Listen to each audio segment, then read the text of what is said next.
So, there's a problem with the self-development industry, and we're going to tackle it today. All right, so what is self-development?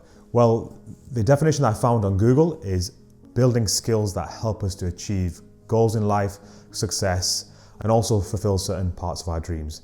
Now, there isn't anything really inherently wrong with trying to focus on these things, but where's the actual working on the self in these categories? All we're really doing is building characteristics and skills that help us to generate success on the outside. Everything seems to be external. Where's the actual deeper inner work? Now, some people may argue that refining your skills in such a way that brings success on the outside will naturally develop the inner work, will give you confidence in life, will give you the ability to talk to people. This will in turn remove anxiety and all those negative emotions that come with trying to tackle the craziness of the world, if you like. But the deep inner work that I'm talking about here is working on stuff like your ego, your ability to tackle situations, anger, desires and your infatuations, and also your relationships with other people. That is the deep inner work that self-development should be really focusing on. But unfortunately, these kind of things are not really marketable, or they don't really sell well. So it's all about financial gain or success in the most superficial way. So in this series, we'll go over a few categories that I think self-development should really focus on, based on what the East teaches and based on what I've learned growing up in a Hindu household. The first category is the ego. So what do we mean by the ego?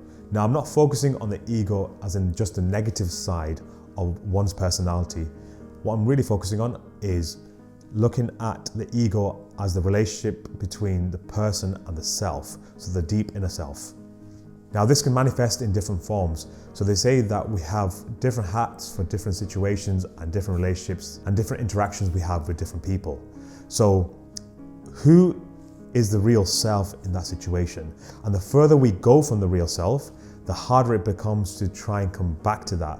And that's when we tend to have an identity crisis, or we develop the imposter syndrome and we can't really figure out who the real self is through these characters that we're playing. Where does that become a problem? Well, when there's certain parts of things in our lives that are not going the right way, the ego manifests itself as negative traits. So you might feel anger, resentment, jealousy, all these little things that will cause inner turmoil. Eventually, it leads to stress, and that's when the mental health problems start. The second part of the ego, and the more subtle ego, is when success is coming to us, how we handle ourselves then and how we see ourselves. We know this when we hear the rags to riches stories, or you see situations where someone has managed to build themselves up either as a sports person, a business person, or any of the other successful industries that are out there. They achieve success, they gain some sort of temporary happiness, and then they end up turning to drugs or alcohol to cope with the negative effects of that success and fame.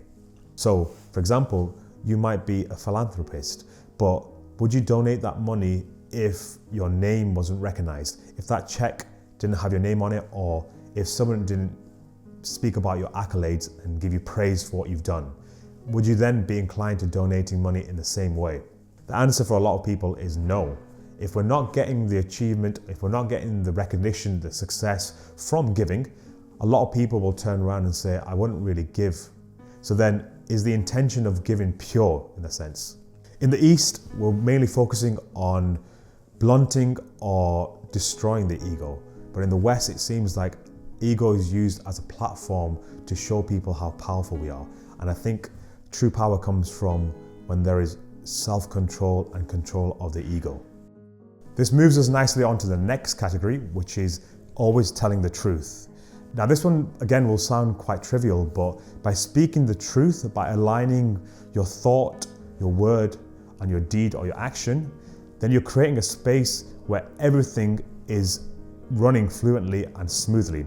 Whenever there's friction between your thought and your words, or your thought and your actions, that's when we start to hit roadblocks in our life. The problems that we face in life generally come from an imbalance of either one or two of these categories. So if your words that are coming out your mouth are not relating to how you're feeling on the inside or in your mind, then your level of expression is affected. How can you portray to someone how you feel about something if you're not able to process what's going on, and vice versa?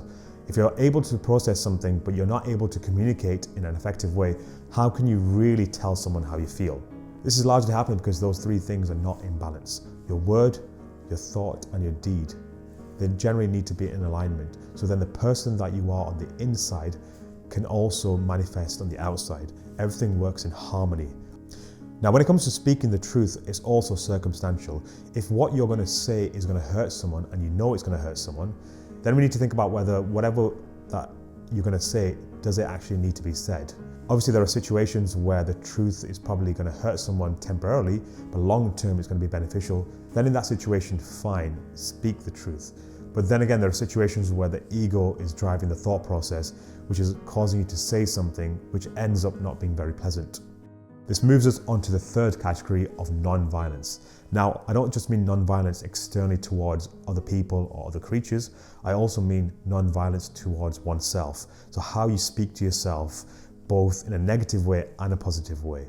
We know that negative thought processes don't help the body out at all. It causes stress in the body, causes mental health problems, but there can also be certain positive things that we're telling ourselves which may not benefit us as well. But at the same time, I also want to talk about non-violence in the usual sense, which is how we act towards other people, other creatures. Something as small as killing a spider. People have a fear of creepy crawlies in their houses, and the immediate reaction to it is to kill the creature. Something as small as that can have drastic effects in our lives.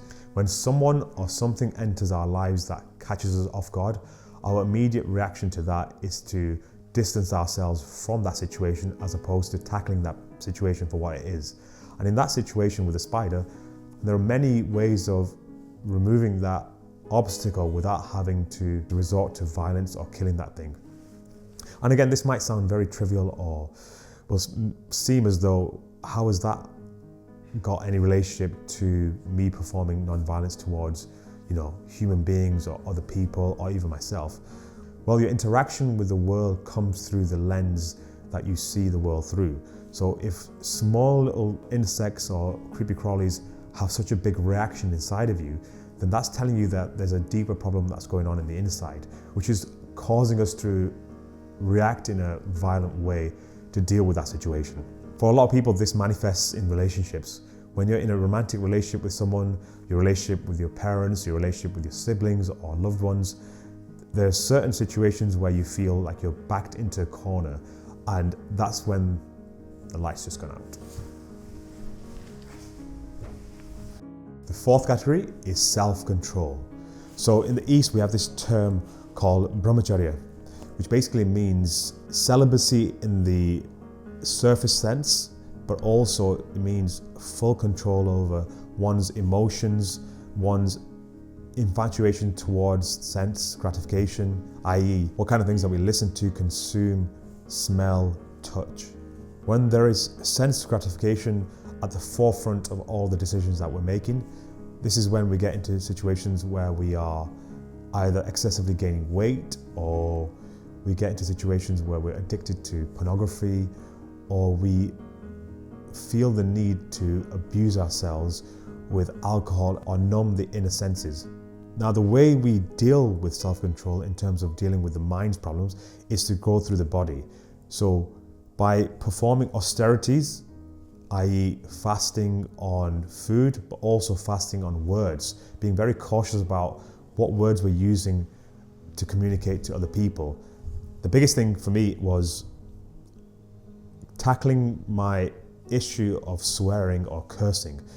5-10 years ago, I was doing it unconsciously without even thinking about some of the things I was saying. And then when I listened to a voice note or a recording of myself, I was thinking, wow, I was swearing quite a lot. So this is something that seems it doesn't really have a massive impact on our lives. But if we're not in control over certain things that we're saying, how can we fully be control over the things that we want to do in our lives? We already know the benefits of fasting on food, but there are also times where we find that we're attached to or addicted to a particular type of food. So for many people, it's usually sugars and things that give a quick dopamine rush. But also fasting on relationships. I find when I'm talking to people, and people that are going through relationship problems, generally speaking, there are certain situations that can be tackled if the physical part of the relationship is put to one side. So you'll get situations where you speak to someone and they say their relationship isn't going very well, but the physical side, the sex, is great, so they're not willing to let go of that relationship. Now that is a problem. If you cannot see that the way you are treated in the relationship is more important than the physical side of the relationship, then you are putting a less self-worth on your values and how you feel. But that can work both ways as well. There's situations where we're not talking to our partners about how we feel about things, and hence when it comes to the intimate stuff, we're finding it difficult to speak to them about what we like and what we don't like. Obviously, with the world that we're living in, it's all about instant gratification, whether it's fast delivery of food, fast delivery of items and things that we've purchased, and also fast relationships. The rise of social media dating, Tinder, Bumble, etc., that's caused a massive shift in how people deal with their relationships with people. Now everything is expendable. You know, it's funny, one of my friends compared Tinder to a buffet. When we go to a restaurant and we select something from the menu, generally speaking, we're not willing to try something that's overly new, or if we do, it's probably just one meal or something just to try something out. If we don't like it, it's not a big issue. But if we're going to a buffet and we're continuously doing that, where there's no consequences for disposing of foods that we don't like, or we're picking things that we generally wouldn't pick normally on a day-to-day basis, but because we're at a buffet, we can select these things without looking at the financial consequences of choosing those foods, and then we're doing that to our relationships with people, then that becomes a huge problem. You've got to look at it this way. If people are so disposable, you're also saying to yourself unconsciously that you are also disposable, that your body, your energy, the way you express that energy doesn't mean that much to you. If you're willing to get into situations where you're having a quick fling with someone without looking at the emotional consequences of doing those things. Now, I'm not putting short-term relationships down or anything. All I'm saying is, have we looked deep enough at the consequences of having those short-term relationships, especially when we're having multiple back-to-back short-term relationships, and we're finding that trying to look for that one partner that we want to settle down with is becoming very difficult. The next one is righteous conduct. In the East, we call this dharma. Dharma means living by a principle or set of rules where you're not willing to budge from those rules, and they come from a deep-rooted place. They're not surface-level rules. For example, if you're someone who's a vegetarian and you decide to live your life as a vegetarian based on non-violence and not harming animals, you stick to that regardless of the effects it has on your body. And this might sound controversial, but there are many situations where people switch over to a vegetarian or a vegan diet initially because they've seen what the food industry is like, and they've taken the responsibility on themselves to say, I will not participate in that and I will become a vegetarian so I'm not causing pain indirectly to these animals. However, later on down the line, because of whatever circumstances, health problems based on their sudden switch to a complete vegetarian diet, it's caused problems inside of them. Some people will turn away from that and start to go back to eating meat. Now, I'm not directly pointing that as a problem, as in I believe that you should always look after yourself first.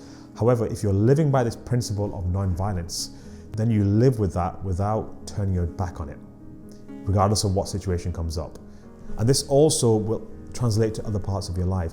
If you're saying you're a person that doesn't cheat or a person that doesn't look at other people in a lustful way apart from their own partner, then you stick with that principle. You don't budge from that principle. With everything that's going on in the world, we can see that people's morals have been questioned, and also things have shifted a lot for a lot of people. And I understand that in life and death situations, in very extreme survival situations, people will switch their morals around and they'll make decisions based on what will serve them. I get that. But there are also circumstances when we're making decisions on the whim without looking at the larger consequences of those decisions. So a good one would be you are approached by a company who wants to hire you for a new job, but that job goes against a few of your morals, And yet, because the pay is good, and obviously you might be in a situation where you're not in a good financial stable situation, so then you turn to this job temporarily just so then you can bring yourself up to a level in your finances. However, certain things you're doing for that job questions your morals. So then the question is, should you go for that job? I will leave that up to you guys.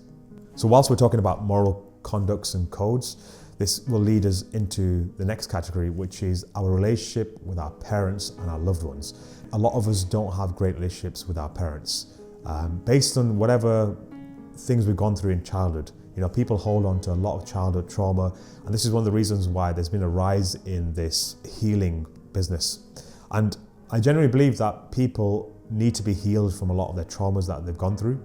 But a lot of them come from having a conversation with the people that have initially created those circumstances. So for most of us, it's our parents. When we're young, when we're growing up, some of us come from abusive backgrounds, or we've witnessed some sort of abuse in the family, whether it's emotional or physical, and we've not fully processed or comprehended that abuse, and we haven't actually talked to the individual about it.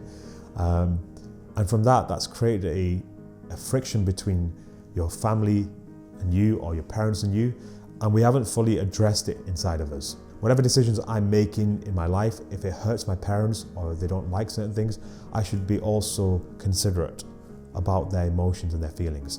It doesn't necessarily mean that I make decisions that purely keep them happy, you know, because there's certain situations where whatever they think will make me happy doesn't make me happy. So I have to have that open dialogue and that conversation with those individuals. The way society is seeing men is having a negative effect on people's relationships with their fathers. One thing I've noticed, and also the studies back this, is young girls that don't have a father figure in their life, or they live with their mother, they end up not having the discipline to reflect on the actions that they are taking in life. Again, this isn't just a female thing. Guys that haven't grown up with a father figure end up turning to gangs and violence and drugs as a way to cope with that. So what is your relationship with your parents, and can it be saved? I've had friends around me that haven't spoken to their mother and father for many, many years, and when I speak to them about this situation and what's caused this, there's almost an immediate reaction of not wanting to talk about the circumstances. Now, I think long term, again, this will cause that individual a lot of grief. If you don't have a good relationship with your parents, there's a good chance that when you have your own kids, they won't have a good relationship with you. All right, so those are the main categories I feel we should be focusing on when it comes to self-development. Now, over the course of this series, I'll probably break down some of these categories into subcategories, and I'll probably go deeper into specific topics, which you may find interesting. So that's pretty much it for this video. It's probably going to turn out to be like a 20-minute video, but I'll try and condense it. If you liked it, or if you believed in anything I said, please do drop me a comment down in the comment section. And I'm also interested in any things that you didn't agree with and your own opinions about certain things that I've mentioned. Please do drop them down below in the comment section as well. And I shall hopefully see you in the next one. Done.